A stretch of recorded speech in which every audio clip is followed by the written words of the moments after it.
Hello，大家好，我係毛毛啊。咁有幾位觀眾咧就想我介紹一下白雲機場附近嘅餐廳，咁就肯定要滿足大家噶啦。Go go！我哋依家咧就嚟到咗機場附近啦，而呢一間咧就我哋要食嘅新豐農莊，係白雲機場附近最出名嘅農莊啊。佢離白雲機場 T2航站樓咧先2個地鐵站嘅咋，35分鐘就可以去到噶啦。如果打車咧就會更加快啊，12分鐘就可以去到啦。大概咧就係15蚊到20蚊一程。我哋已經行入咗呢個農莊啦，睇到係種咗好多樹噶，咁有停車場嘅，仲會見到有啲好似養雞嗰啲地方咁樣嘅，圍起咗嘅。誒，唔係好似啊，直頭就係已經見到佢啲雞喺邊行緊啦。真正走地雞行近咧會有啲異味嘅嚇，建議就食佢好啦，唔好睇啦，睇夠就走啦。環境幾好㗎，有好多雀仔叫聲啊、蟬叫聲咁樣，好自然嘅感覺。仲會有唔少人係開摩托過嚟食飯嘅。其實成個位置咧好大啊，出名咧就係有新豐土豬啦、農場黃牛啦、豆腐、山貨、山塘魚啊，都係佢啲特色嘢嚟㗎。呢個咧佢店入邊嘅小招牌啦，咁仲要繼續行咧先可以入到餐廳㗎。咁行到入嚟咧，仲會有個竹園嘅，嗰度應該係洗手間。而左邊呢度咧就係佢嘅用餐區啦，寫住客家旺嘅，有幅對聯。咁入去睇睇咩環境先，就係好農家菜嘅環境啦，全部都係呢種圓台嚟㗎，有4人嘅細圓台，亦都有10人嘅大圓台。兩位唔該，好嘅。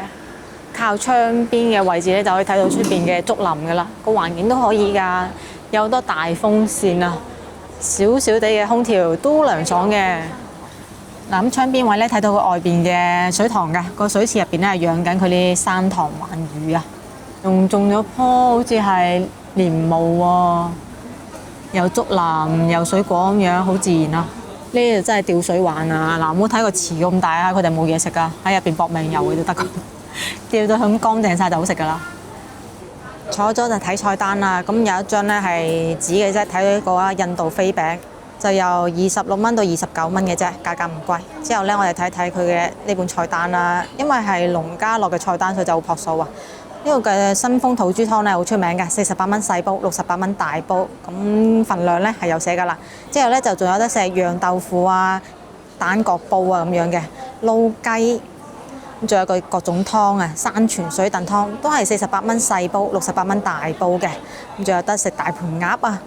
咁我一般咧嚟得農家菜呢地方咧，都中意食佢嘅呢啲山貨嘅，因為農家土豬就是香啊！有得食扣肉啦、炒全豬啦、紅炆肉、豬手，仲有得蒸排骨、蒸生坑螺。價錢嘅話都係48蚊到58蚊嘅咋，仲有得食牛肉啊！咁隔離呢個太和燒排骨118蚊一禮咧，佢係好出名嘅喎，仲有各種嘅燒味嘅。佢呢度嘅燒鵝咧係下晝5點半出第一爐，之後咧就睇客流量再出嘅啫。想食新鮮脆皮燒鵝嘅話，就盡量揀呢個鐘數左右嚟到，咁就會新鮮出爐噶啦。68蚊一禮，138蚊半隻，268蚊一隻嘅。咁仲有得食雞嘅，啱先見到佢有成個雞場喺度噶啦。土雞嘅話咧係118蚊一隻嘅，精選土雞咧就168蚊一隻，竹林大土雞咧就238蚊一隻，竹林大騸雞咧就268蚊一隻。咁我哋啱啱咧就見到佢有好多大騸雞噶啦。有好多做法可以揀嘅，仲有好多嘅燒味嘅，叉燒、燒肉、鵝掌翼嗰種嘅，各種各樣嘅菜式啊，全部都係有配圖嘅喎。其實嗰啲炒菜咧好平㗎，28蚊到38蚊為主嘅咋。嗰啲好多肉嗰啲菜式咧，先稍為貴少少嘅，即係比較經濟實惠嘅農家菜咯。咁隔離有個大水池，梗係會有得食吊水大羅非啦，33蚊一斤嘅，仲有得食吊水山塘鯇魚，33蚊一斤嘅，咁寫咗份量㗎啦，亦都寫咗啲做法啊、加收嗰啲嘢㗎啦。咁仲有嘅其他嘅做法嘅魚啊，仲有得食河鱔添啊！嗱，呢炒菜真係好實惠噶，而且佢配咗圖咧，其實都幾容易睇噶啦。咁睇到嚟呢個時蔬類啦，時蔬煮食呢啲其實就平好多嘅，好似炒牛河啊，28蚊一例，48蚊就有大噶啦。包嗰啲咧就10蚊雞半打，20蚊咧就一打噶啦。咁仲有得食煲仔飯添啊！仲有呢要預訂嘅菜式啊，咁啊睇完咗呢本菜單噶啦，我哋去落單咯。有火保暖嘅深井燒鵝一禮啊，68蚊。咁睇睇呢個燒鵝啊，個皮咧睇上去，仲脆嘅，因為而家先至5點半左右咋。咁咪睇睇啲燒鵝嘅肉啊，跟住做嘅咧係傳統皮嘅燒鵝啊，啲肉咧都多汁㗎，而且冇咩皮下脂肪，好飽滿啊，擰晒面咁樣嘅。不過皮咧就薄咗少少咯，燒到已經好金紅色㗎啦，睇上去都幾多汁啊，期待嘅味道啦。佢燒鵝下邊咧仲鋪咗陳村粉嘅，仲搭咗一碗酸梅醬嘅。咁睇夠就開餐啦，因為呢度附近係機場啊，所以一路食飯咧會聽住啲飛機喺度飛過嘅。唔知問我今日燒鵝好正咧，我見風梅姐姐都過嚟一齊拍埋，先試完未？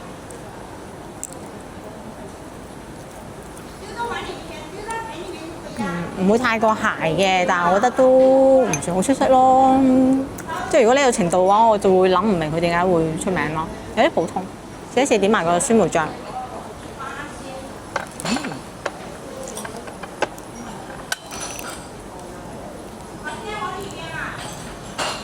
佢酸梅醬太酸啦，冇層次，酸得太霸道啦。係可以化解油膩嘅，但係都保留唔到燒鵝本身個香味喺度咯。咁我食嘅本身係已經係比位，相對嚟講係會多汁一啲、嫩一啲啦。但係我覺得稍微都係顯得普通咗少少咯。皮係脆嘅，但係嗰個甘香感唔夠明顯咯。下邊嘅肉嘅話都多汁嘅，但係又唔係話非常之爆嗰種喎，就中上水平咯，冇咩出彩嘅。不過68蚊咧就有咁大份嘅話，其實都抵食嘅。單度試一試佢嘅燒鵝皮啊，睇下會唔會單燒會勁啲。係啦，係啦，我不中係睇得先。都係維持原盤咯，係會脆嘅，因為而家5點半新鮮出爐，但係佢又唔夠厚度喎，所以冇爆油嘅感覺喎，有啲咁多會剩翻渣喺度咯，差咗少少經驗咯，有啲普通。佢啲材料咧好新鮮嘅，隻鵝咧係有鮮味嘅，而且一啲腥味都冇㗎。咁新鮮烤出嚟咧，隻鵝係好食嘅。佢啲肉夠嫩啊，只不過我食嘢比較挑剔啫。如果你係喺機場附近嘅話，其實好值得打車過嚟㗎。不過喺市區嘅話，可能就會有更加多更好選擇啦。食得差唔多啦，就係時候嚟試埋呢個陳村粉啦。嗱，咁樣嘅，呢扎全部都係陳村粉嚟㗎。因為咧壓住喺呢燒鵝下邊有一段時間，所以就已經有啲結埋咗一齊啦。睇睇陳村粉啦，係咁樣嘅，切成咗細段嘅，比較似翻陳村粉咯，唔似嗰啲豬腸粉咯，因為佢細段得嚟咧，嗰個接埋嗰種感覺係比較明顯嘅。咁樣一細塊嘅陳村粉，咁一定咧要飲多呢啲燒鵝汁啊，先好食㗎。飲到佢成嚿咧都變咗到黃色咁樣咧，就正㗎啦。少少味道啦，幾好啊份。嗰啲陳村粉咧好薄啊，透晒光㗎，夠晒滑，又唔會太過腍喎，有口感㗎。索晒啲汁之後咧，真係好正。所以呢份燒鵝份量咧係比較大㗎。咁如果就係得2個人嚟食咧，就建議燒鵝加個湯就已經夠㗎啦。1到5人份嘅土豬肉湯，哇，好正啊！先48蚊咋，好熱嘅一個紗布啊！睇到入邊係有好多料嘅，有豬潤啦、豬紅啦、豬肺啦、豬腸啦，同埋有五花肉啊。成煲都係料咁滯啊！咁湯色嘅話就清同埋濁之間嘅，咁攞少少葱嚟辟味，一筆佢嗰時咧係會聞到有好香濃嘅胡椒嘅味道啊！留翻啲俾小夥伴，開餐，先飲個湯，好香喎！真係靚嗰啲土豬啊，一啲異味都冇，非常之香嘅肉香味、豬肉香味啊，好純粹啊！好香啊！而且飲落去呢，一啲都唔覺得油㗎。佢胡椒味啱啱好喎，唔會太過明顯喎。我覺得咁輕輕地嘅辣就夠啦。太辣嘅話，我還不如俾我自己加啦，可以調配啊嘛。如果唔係佢攞太多，我咪冇得減咯。試試佢呢個係豬肺啊，乜嘢啊？哦，好難啊！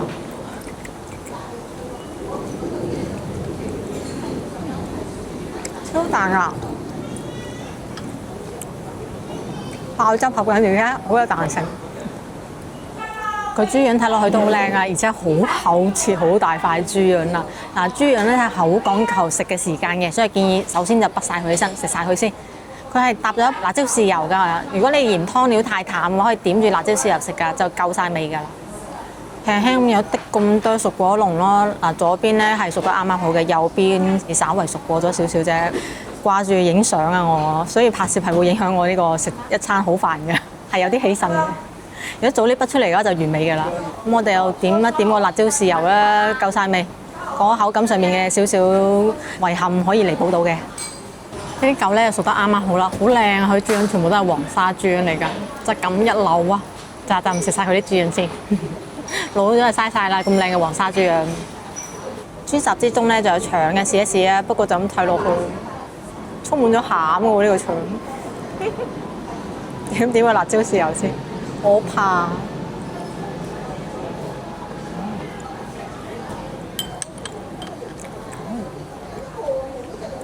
一咬落去，即係兩面會爆嘢出嚟嘅。一咬第二啖，繼續爆。不過冇異味嘅，好彩就口感令我有啲唔係好慣咯。佢唔係竹腸嚟㗎，所以唔係好大咬種，就普通腸嗰節咯。冇異味都算佢做得好好㗎啦。因為豬食啲嘢好乾淨，OK 你好衞生，都有肉香味嘅。但係真係要中意食腸人先中意咯。我嘅話係比較接受到竹腸啊、生腸啊，其他嗰啲就麻麻地。所以好食嘅，但係我就唔中意。咁佢仲有豬紅同埋豬肉嘅，試埋個豬紅先。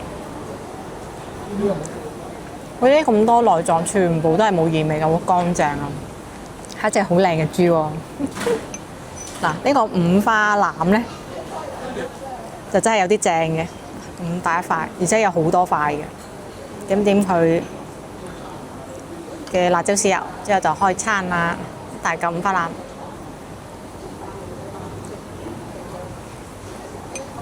好香啊！呢個酥好食，好香好香，土豬香味爆燈啊！口感又正喎，一啲都唔肥噶。最上面嗰層啊係皮嚟㗎，係真係嗰種靚豬皮啊，有膠質嘅彈牙，稍為少少實嘅口感好正。下邊嗰陣咧就靚嘅肥豬肉，非常之脆。最篤篤嗰度咧就係呢瘦嘅部分啦，稍微啲咁多係蟹嘅，但係真係好輕微嘅啫。成嚿咧好有層次，好香，好好食。先48蚊，我覺得好抵食喎！呢煲嚟到唔可以唔點，簡直可以話為咗呢煲嘢，我可以由市區開車過嚟食都得。市區都好難揾到啲咁靚嘅豬肉。仲有豬展添喎，40幾蚊嘅煲真係好抵食啊！佢俾啲豬雜咧真係全部隨機嘅。燒排骨118蚊一份，份量係非常之大嘅，成20粒排骨啦，而且每一條咧都有咁厚啊，2隻手指咁闊㗎。睇睇呢個燒排骨啦，燒到已經係金紅色㗎啦。揀嘅排骨咧都好靚啊，唔會太過肥㗎，肋骨部分嚟㗎，有肉食㗎。燒到兩面都係已經金紅色㗎啦，冇咩窿邊位嘅，燒得係確實幾好下㗎。聞上去咧係好有燒味嗰種香味嘅，即係有少少甜嘅粵式燒烤嗰種味道喺度嘅。試一試個味道點啊？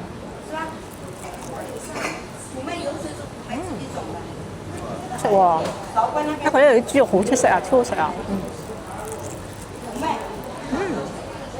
肥瘦適中，咬落去呢肉係脆嘅，外邊嗰層咧好甘香啊！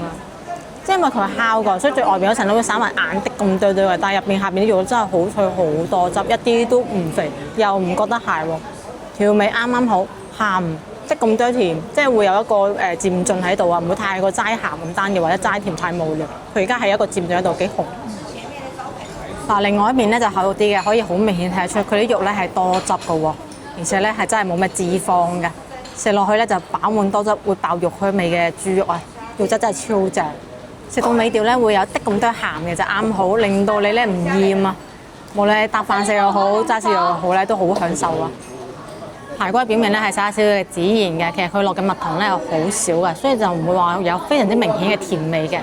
所以咧係包含咗孜然嘅味道啦、鮮香嘅甜味啦，同埋鹹味喺度㗎。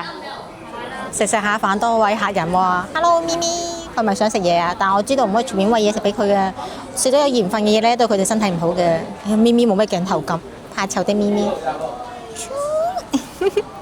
怕怕呢隻咪咪。呢度有好多隻招財貓啊，除咗啱先嗰隻咧，仲有隻藍貓啊，好可愛啊！啲毛密啲、睇起身圓啲嘅貓咧，特別 Q 嘅，不過真係唔好立亂餵佢嘢食啦。